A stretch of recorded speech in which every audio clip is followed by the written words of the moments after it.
Fala, criminalistas! Como vocês estão? Tudo bem? Fabiano Daloca aqui, do Penal na Prática. Agora sim, estamos ao vivo para mais uma live e hoje com a temática detração da pena na prática, um tema muito importante para as nossas carreiras profissionais. Entender, e o objetivo dessa aula é justamente entender os aspectos práticos de uma detração da pena e saber como utilizá-la para beneficiar o seu cliente. Esse é o objetivo, tá?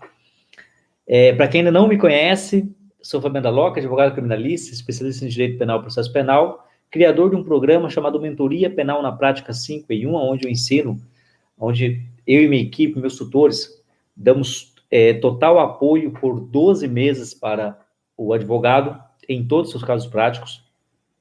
E, a partir de um método que eu criei, é possível você aplicar em sua carreira profissional nesses 12 meses e alcançar a experiência que você precisaria de 5 anos de experiência, de vivência dentro da advocacia, você conseguirá em apenas 1 ano. Então, através desse método e através desse acompanhamento que eu e minha equipe e meus tutores dão a vocês, aos criminalistas, num grupo fechado, é possível essa conquista de 5 anos em apenas 1, né, dentro do meu grupo fechado da Mentoria Penal na Prática. Criminalistas, só relembrando, nós temos as lives todas às terças-feiras, às 19 horas, e às quintas-feiras, às 21 horas, ok? Lives terças, às 19, e quintas, 21, ok? Criminalistas, olha só, hoje a temática, como eu disse, é muito importante, tá? Por quê? Na prática, a teoria é outra, e aplica-se aí a detração da pena, tá? Então, é de suma importância vocês saberem esses aspectos práticos de hoje, dessa aula. Vamos lá. Primeiramente, pessoal, com esse tema, tá? Detração da pena na prática, primeiro nós temos que saber o que é esse instituto, tá? O que é a detração? É o desconto do total da pena, seja ela condenatória, ou seja ela imprópria, né? Aquele caso de medida de segurança. Óbvio, não tem por que falar em detração de pena se for no absolutório, porque não há pena, perfeito? Então, nós estamos falando em detração, que é um desconto da pena, seja condenatória, ou seja ela imprópria, em caso de medida de segurança. Esse é o desconto da pena, desse período que ele permaneceu, que o seu cliente permaneceu preso cautelarmente durante o processo. É isso, a detração é isso. Tá? É o desconto do período que ele permaneceu preso preventivamente no processo. Ou pode ser também administrativamente, a depender da situação. Mas, via de regra, 99% dos seus casos, ele estará preso, né, preventivamente. Perfeito? Então, dentro desse período que ele, no processo, permaneceu preso, sendo essa prisão, né, óbvio, preventiva ou pode ser administrativa, mas como eu disse, 99% dos casos que você vai pegar será em questão de prisão cautelar dentro do processo, uma preventiva, perfeito? Então, esse período que ele ficou preso tem que ser detraído, descontado de uma pena maior, da pena que ele vai receber na sentença. Compreendido esse instituto? O que é a detração? Muito que bem. Vamos lá. E aí, a leitura é obrigatória dos artigos 42 e nós vamos ler agora artigo 42. Eu sempre digo, pessoal, a leitura dos artigos, a leitura da lei é de suma importância, é obrigatória. Por quê, pessoal? É a fonte primária do direito. Ok? O juiz está para cumprir o que está escrito na lei. Então, é necessário, nós como advogados, agarrarmos aí no que está escrito efetivamente na lei. Ok? É a fonte primária do direito. O artigo 42 do CP diz o seguinte: computam-se na pena privativa de liberdade ou na medida de segurança, como falei na absolutória, na absolutória imprópria, né? O tempo da prisão provisória no Brasil e no estrangeiro, ou de prisão administrativa, e o da internação em qualquer estabelecimento regidos pelo artigo anterior. Então, desconta-se da pena privativa de liberdade. E a leitura do artigo 387, deixa eu pegar aqui, saiu agora, vamos lá, 387, ele diz o seguinte, eu estou longe aqui, 387 do CPP, nós vimos 42 do CP, do Código Penal, e o 387 do CPP, ele diz o seguinte, 387, o 387,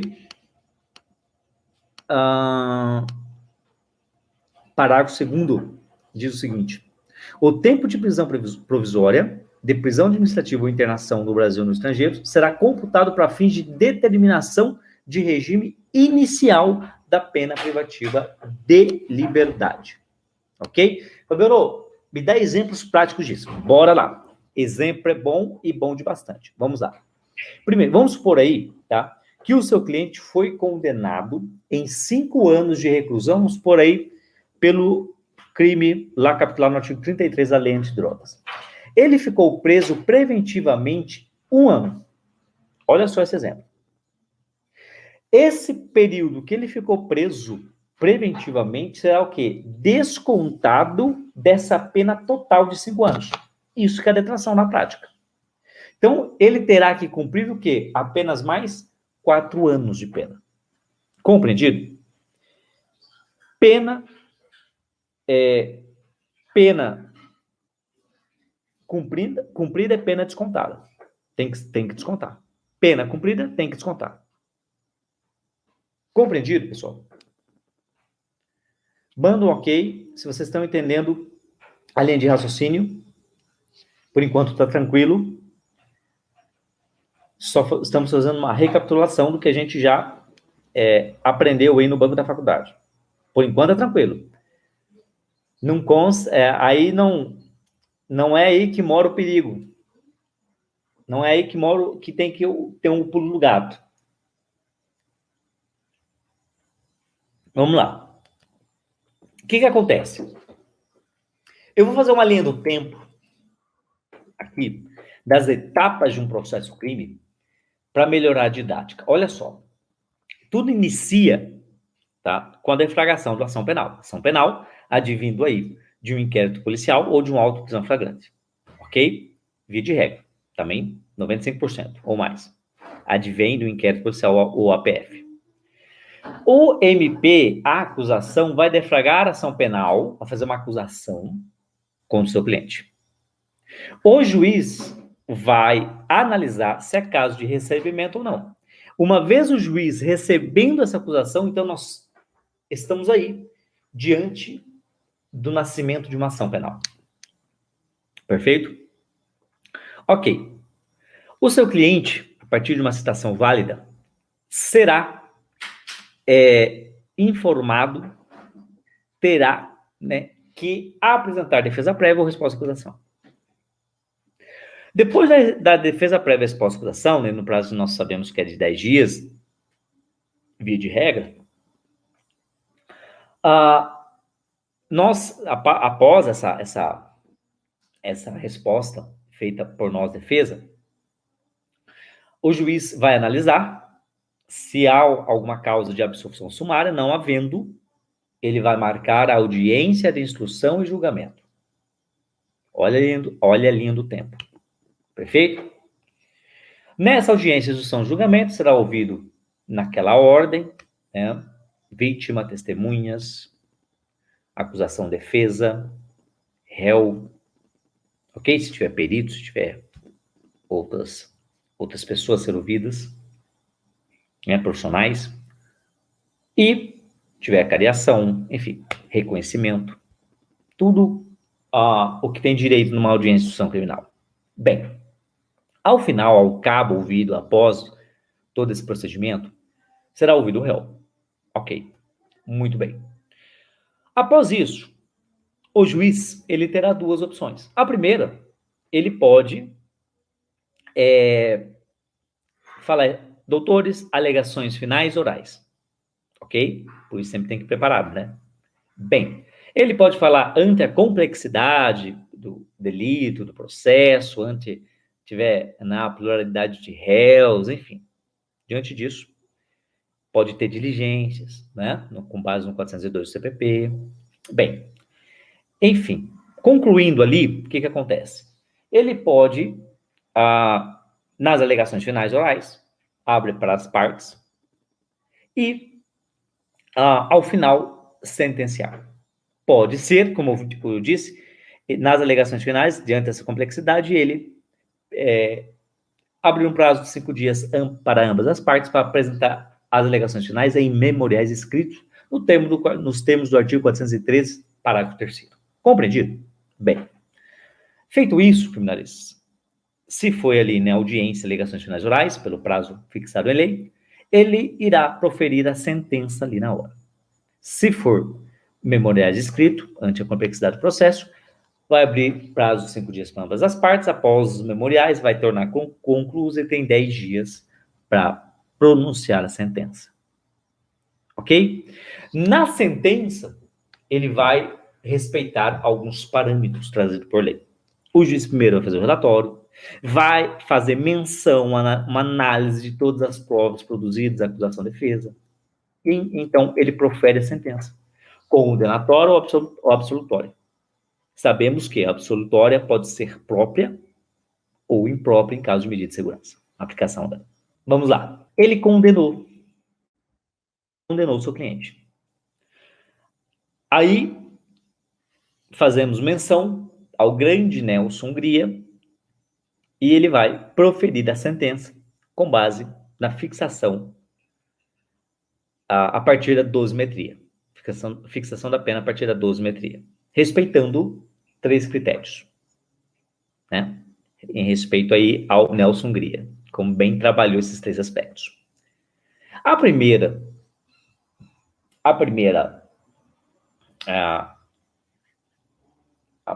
parte da dosimetria, tá? É onde o juiz vai analisar a pena base previstos lá, e para analisar a pena base, ele vai remeter ao artigo 59 do Código Penal. Beleza? Maravilha. Após isso, ele define a pena base e parte para a segunda fase da dosimetria da pena. Ele condenou, ele precisa de uma pena para o seu cliente. E ele vai, então, fazendo análise dos artigos 61 e 65, que são os atenuantes e agravantes. Segunda fase. E, por fim, a terceira fase da dosimetria da pena, que ele vai analisar se há aumento ou diminuição da pena. Tá? Aquelas qualificadoras. Artigo 68 do CP. Compreendido? Então, ali, a partir dessa análise fundamentada das 3 etapas da dosimetria da pena, ele vai fixar uma pena. Ok, ele fixou a pena e, por último, ele vai fazer o quê? Fixar o regime de cumprimento dessa pena. E com base em que ele fixa o regime da pena? Vamos lá. Com base em que ele vai fixar o regime inicial de cumprimento da pena? Qual artigo? Artigo 33 do Código Penal. Ok? Artigo 33, parágrafo 2º, nas linhas A, B e C. Ele vai analisar lá, pena acima de 8 anos, regime fechado, pena de 4 a 8, regime semiaberto, pena de até 4 anos, regime aberto. Ok? Muito que bem. Vai analisar restritiva de direito, ou a pena privativa de liberdade. Ele vai fazer essa análise. Compreendido? Ok? Se o réu estiver solto, ele parte para o regime, ele fixa esse regime. Perfeito? Agora, anotem isso. Onde que entra a detração nessa linha do tempo que eu fiz? Justamente aqui. Depois da fixação e antes da fixação do regime inicial do cumprimento da pena do cliente. O juiz, a partir de toda análise, respeitando essas etapas da dosimetria, vamos supor que condenou o seu cliente em 5 anos, nesse nosso exemplo, do tráfico de drogas. Ele está solto? Maravilha. Não tem que se falar em detração. Ok? Não tem que se falar em detração. Ele já vai para o regime inicial da pena.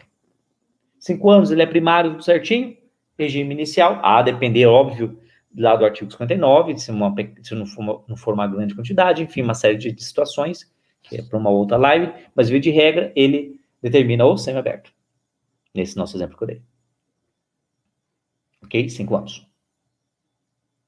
Agora, se ele estiver preso, se o cliente estiver preso, aqui nesse ínterim, entre a fixação e a fixação da pena, do quanto da pena, e entre, né, o quanto da pena e o regime inicial de cumprimento dela, vai haver aí um tópico que é a detração. Ele vai analisar aí que entra, só se o seu cliente estiver preso preventivamente. E aí, se o seu cliente, se ele definiu 5 anos de prisão, opa, primeiro tem que ver a detração. Por quê? Porque ele estava preso. Então, vamos supor que ficou 1 ano preso, esse nosso exemplo, vai descontar. Fabiano, vai cair para 4 anos? Ele vai descontar. E ele vai citar.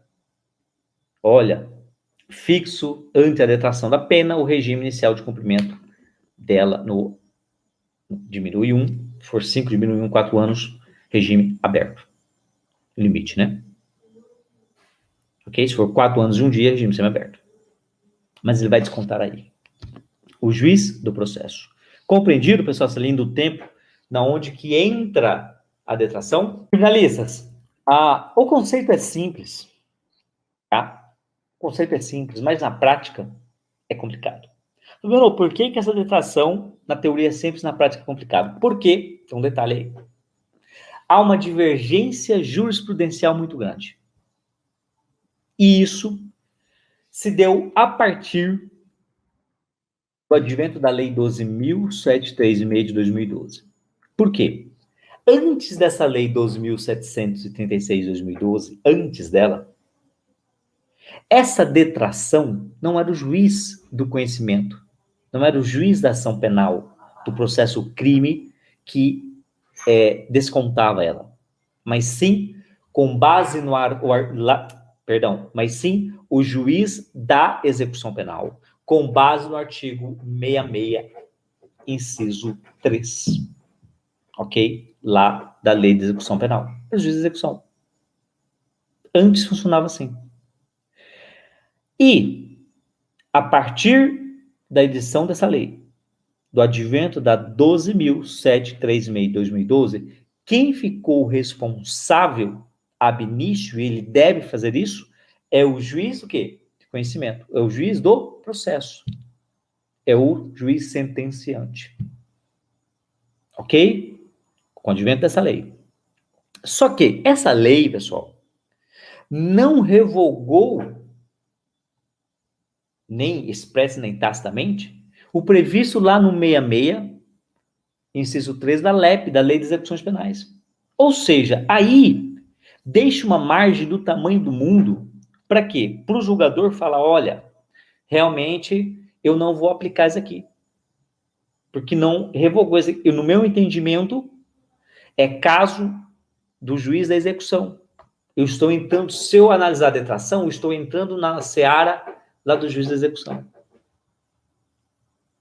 Porque não revogou. E joga a bola para o juiz da execução. Mas há juízes que entendem, não, a lei nos traz, conforme o artigo 387, parágrafo 2º, a minha obrigatoriedade de analisar a detração da pena.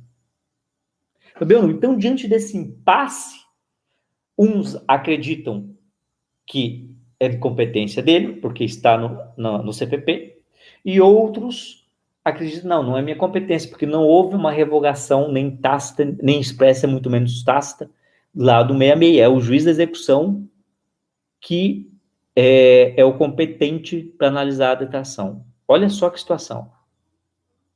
E aí você sobe, né, com recurso, interpõe recurso no tribunal e o entendimento jurisprudencial também é dividido, tá? Não é uníssono. Olha só, essa divergência, ok? É jurisprudencial.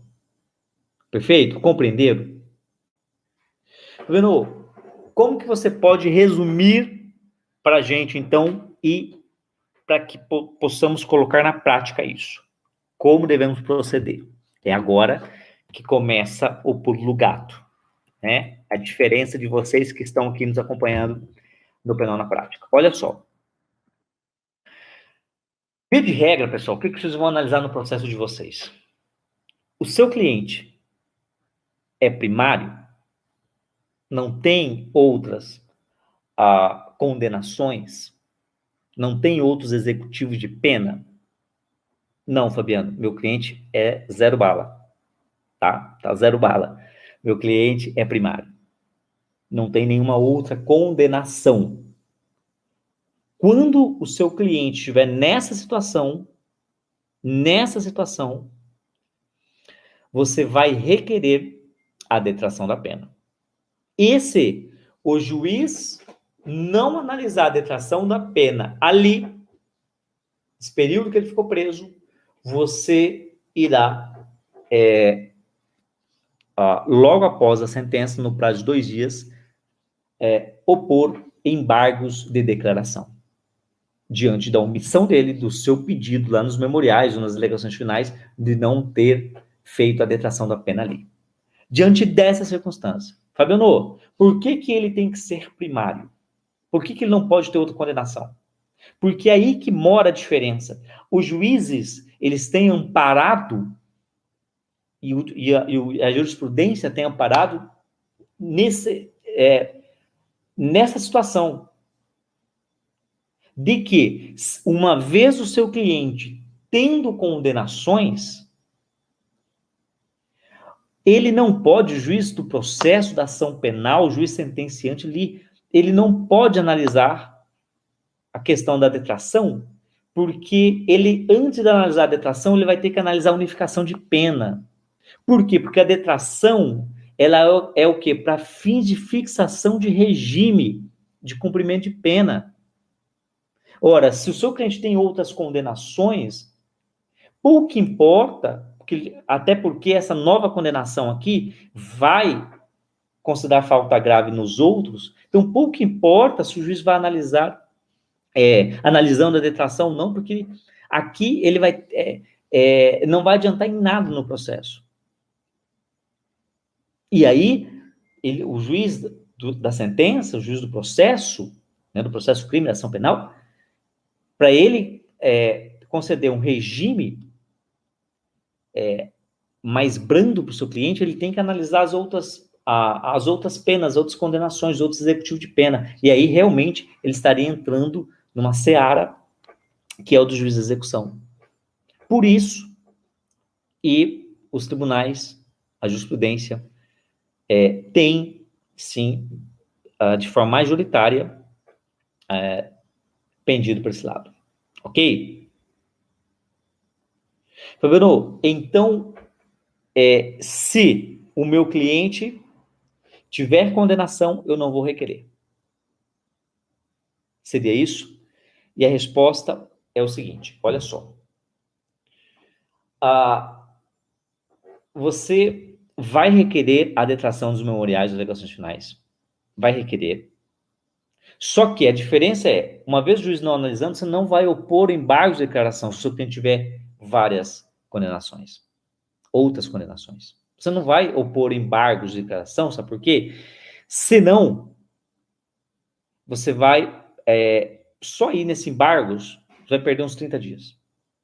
Né? Até que interpõe, fica concluído para o juiz, ele envia para o Ministério Público retorne, ele analisa, perdeu uns 30 dias.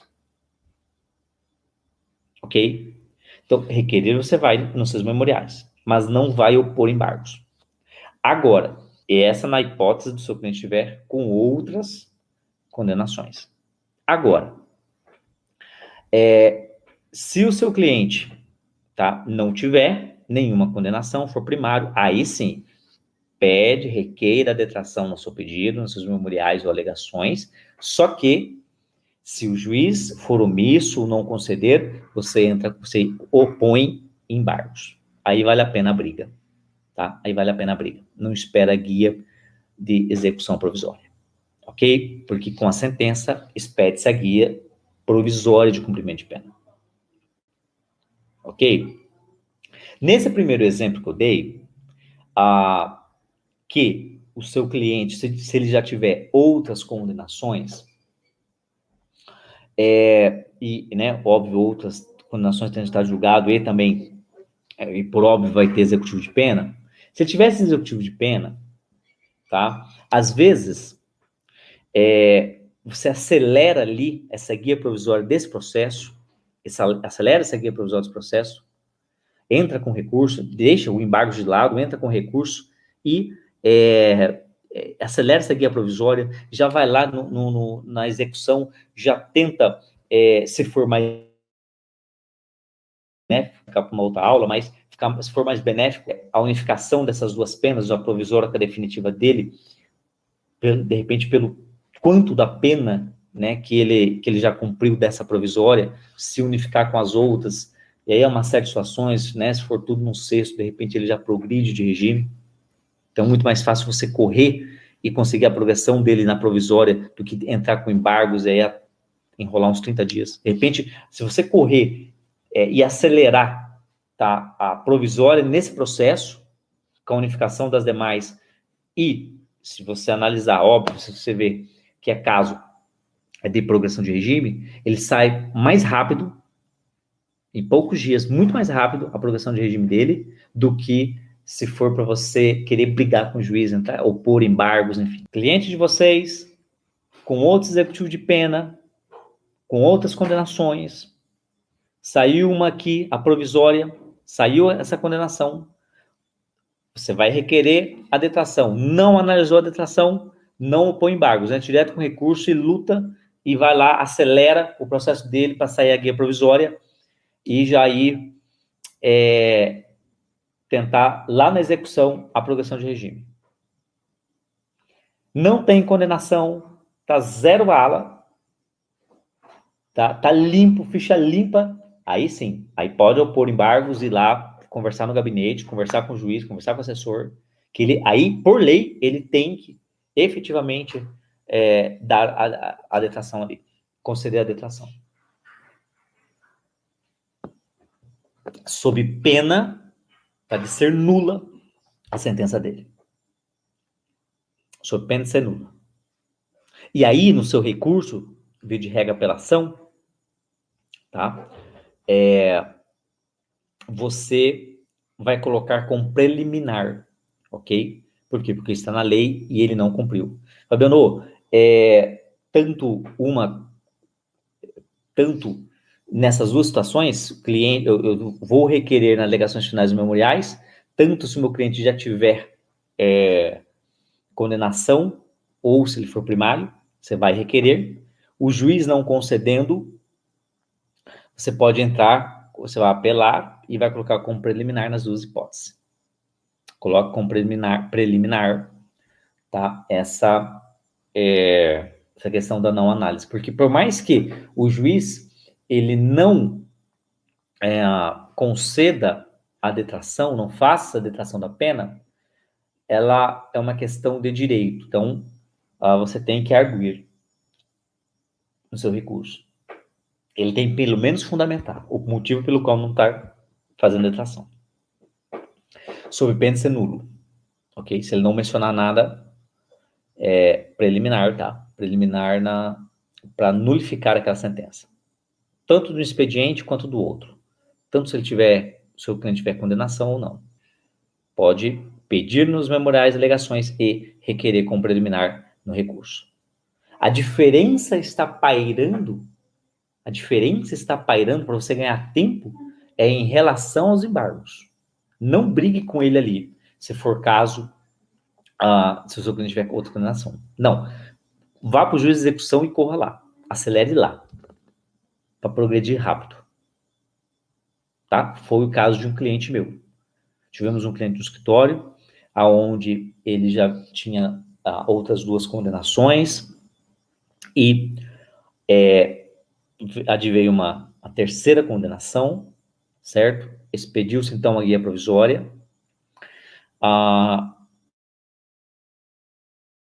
Embargos, não pude, porque ia enrolar, ok? Uns 30 dias, há comarcas que até mais. Não pus embargos. Deixei, tá? Entrei com recurso, óbvio, né? Não tem nada a ver uma coisa com a outra. E corri lá no gestor, pedi, já solicitei a guia de execução provisória. Tem que ficar no pé, pessoal. Fiquei no pé, expedi a guia provisória. Eu tinha feito os cálculos já, o tempo que faltava aqui e o tempo que ele ficou preso preventivamente nesse processo, havendo a unificação dela, ele já progrediu de regime. Tá? Muito mais rápido, questão ali de 15 dias. Muito mais rápido do que se eu fosse querer bater de frente com o juiz e ir lá ou pôr embargos. Compreendido, pessoal? Agora, se ele fosse primário, aí a conversa seria outra, né? Aí você tem que tem que ir lá entrar ou pôr embargos e conversar com o juiz, despachar com ele. Jornalistas, então, com isso, nós fechamos essa nossa live de hoje, nossa aula sobre detração da pena, ok? Para quem está no Instagram, ok? E quiser entrar para um grupo do Telegram, 100% gratuito, só ir lá na bio do perfil e clicar lá e entrar. Pessoal que está aqui no YouTube, aqui vou enviar para vocês o link, quem porventura não está ainda no nosso grupo do Telegram, só clicar aí, e a partir de semana que vem vai estar na descrição desse vídeo, ok? Nós vamos editar o vídeo e vai estar abaixo na descrição do grupo do Telegram. Pessoal, fico muito feliz, então, um bom final de semana para vocês, até a próxima terça-feira, onde nós teremos nosso encontro marcado, nossa outra live às 19 horas, e na outra quinta, às 21 horas. Criminalistas, então, bons estudos e sucesso a todos.